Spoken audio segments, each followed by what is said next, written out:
Capítulo 23, página 255. ¿Obedecer o no obedecer? Esa es la disyuntiva. Lanzando piedras. Carta. Estimados señores Pearl, hace como 6 meses observé que cada noche mi esposo empezaba a ir a una recámara desocupada para trabajar, entre comillas, en su computadora.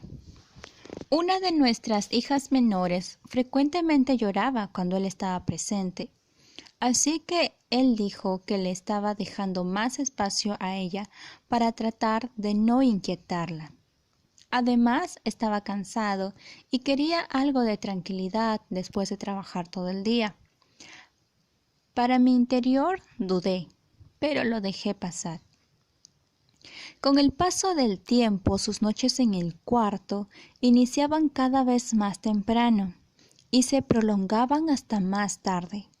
Yo le preguntaba qué estaba haciendo y decía que era investigación para el trabajo o que estaba tratando de construir un portal de web. En ocasiones yo trataba de abrir la puerta para hablar con él sobre algún asunto, pero la puerta tenía seguro. Y mi esposo decía que era porque los niños no lo dejaban en paz. Así que tenía que poner seguro la puerta mientras estaba allí. Un día vino una amiga y le pedí que me enseñara algo en la computadora porque yo no sabía nada de eso. Ella se sorprendió porque había sido retirado parte del cableado de manera que no se podía encender. En ese momento finalmente reconocí que mi maravilloso esposo, educador en el hogar y líder en la iglesia, estaba atrapado por la pornografía. Acomodé las persianas dejando una pequeña hendidura y moví un poco la pantalla de la computadora y el escritorio para poder ver la pantalla cuando me asomara por la ventana desde afuera. Todo el día me hirvió la sangre, más y más caliente. Estaba tan enojada que me espantaba. Mi esposo fue al cuarto de la computadora al terminar de cenar. Esperé hasta estar segura de que los niños estaban dormidos y luego salí para asomarme a su oficina. Lo que vi en su pantalla era espantoso. Mientras viva, jamás lo olvidaré. Me siento asqueada de que le atraigan tales cosas. Me retiré confundida y enojada, con ganas de arrojarle la ira de Dios. Luego recordé las enormes piedras alrededor del jardín en que me encontraba. Tomé una piedra del tamaño de un plato y la arrojé por la ventana con todas mis fuerzas. Atravesó e hizo añicos esa ventana Anderson recientemente instalada. Para cuando yo entré a la casa, mi esposo iba saliendo a toda carrera para detener al malo.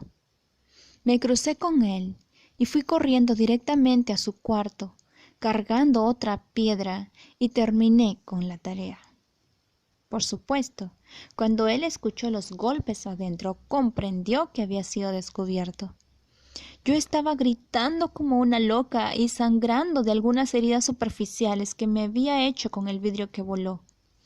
Despertaron los niños y vinieron llorando, así que era un escándalo de lo peor. Mi esposo trató de aparentar que yo era una mujer histérica y que yo no había visto nada de pornografía, pero yo ya no creía sus necedades farisaicas. Le dije que mañana iba a llamar a todos nuestros conocidos, incluyendo a su madre, para contarles exactamente lo que yo había visto. Luego empezó a decir que había sido la primera vez. Esto solo me hizo enojar más. Finalmente vio que su farsa había terminado y empezó a desmoronarse de temor y vergüenza de ser descubierto. No lamento mis acciones por un momento. Siento que Dios estaba por lo menos tan enojado como yo de que este hombre que espera que su esposa y sus hijos ejemplifiquen a Cristo, se ocultara tras una puerta para ver imágenes sucias.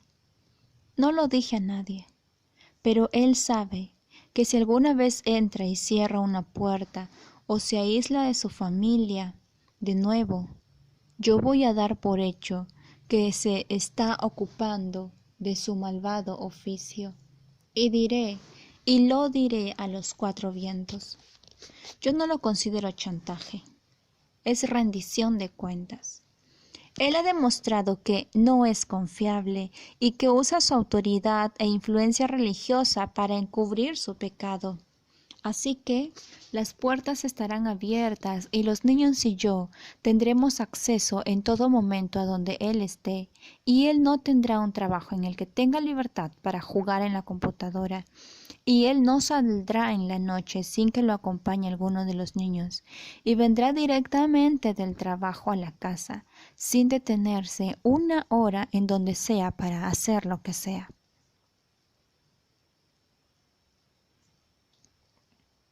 Yo espero que actúe como marido y como padre. Yo lo perdonaré, lo amaré y lo honraré, pero él sabrá que hay algunas cosas que yo necesito de él y que serán como garantía para mí de que él permanezca fiel y veraz. Su transparencia con nosotros me dará paz y hará que yo crea en él. Escribo esto como testimonio para que ustedes lo compartan con otros. Yo sé que ustedes hablan en contra del control religioso de la mujer. Sin embargo, por algún motivo, creo que comprenderán y aprobarán lo que hice. Situaciones drásticas requieren de medidas drásticas. Considero que si yo hubiera acumulado mis sospechas y hubiera tratado de razonar con mi marido, él nunca hubiera confesado su pecado.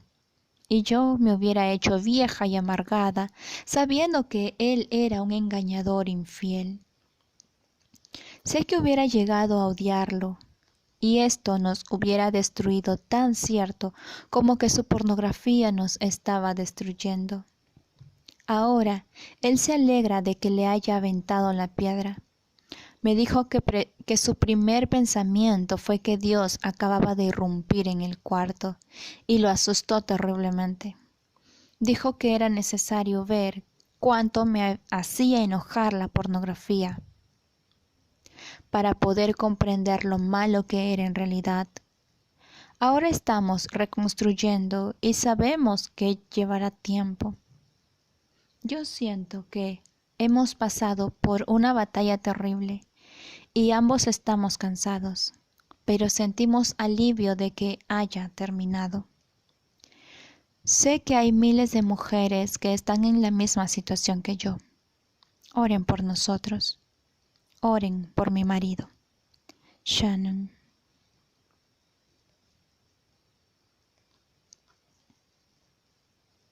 ¿Cuándo no obedecer?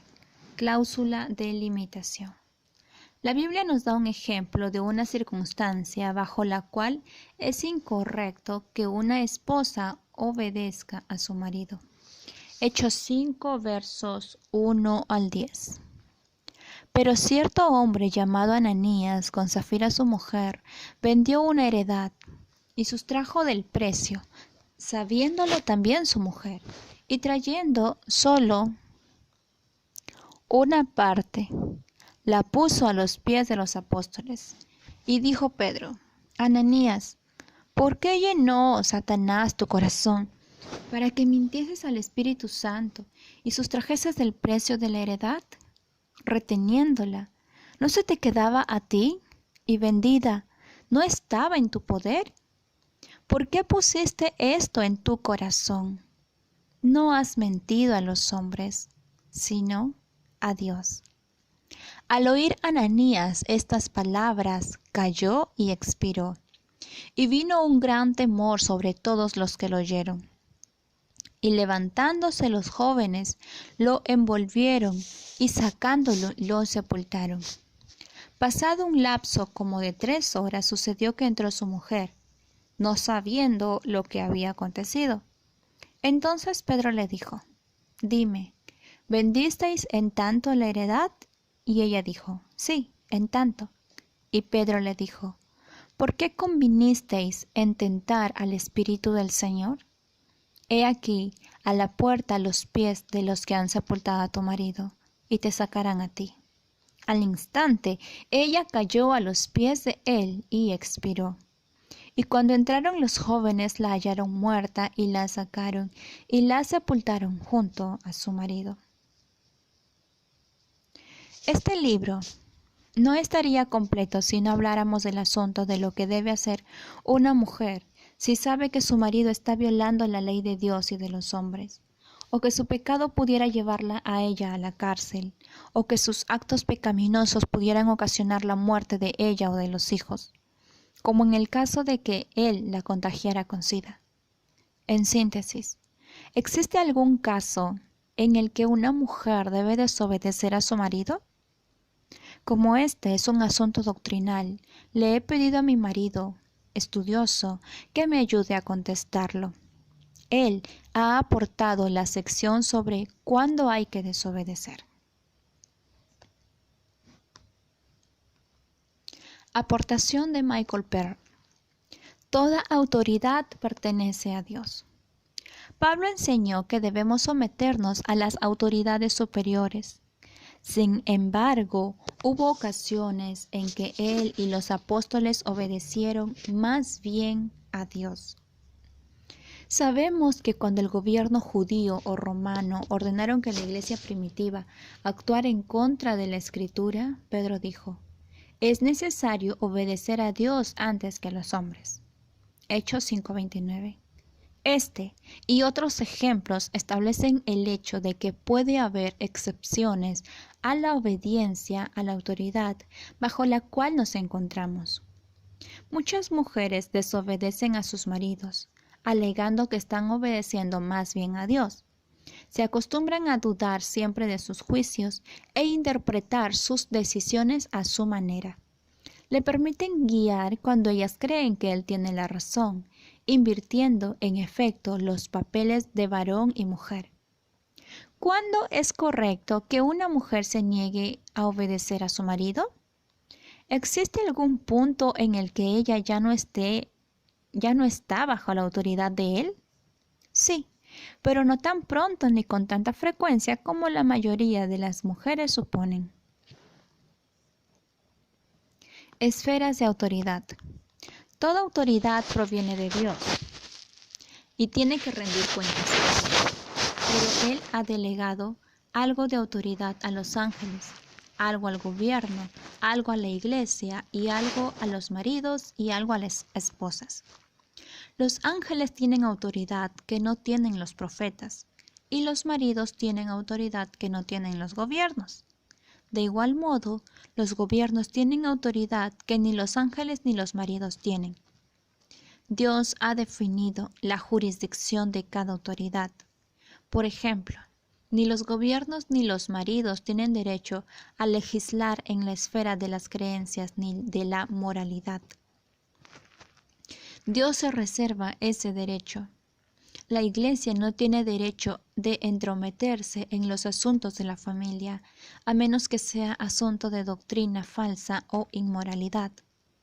Un marido no tiene derecho de violar las leyes justas de Dios ni de los hombres, ni tiene derecho de obligar a su esposa e hijos a hacerlo.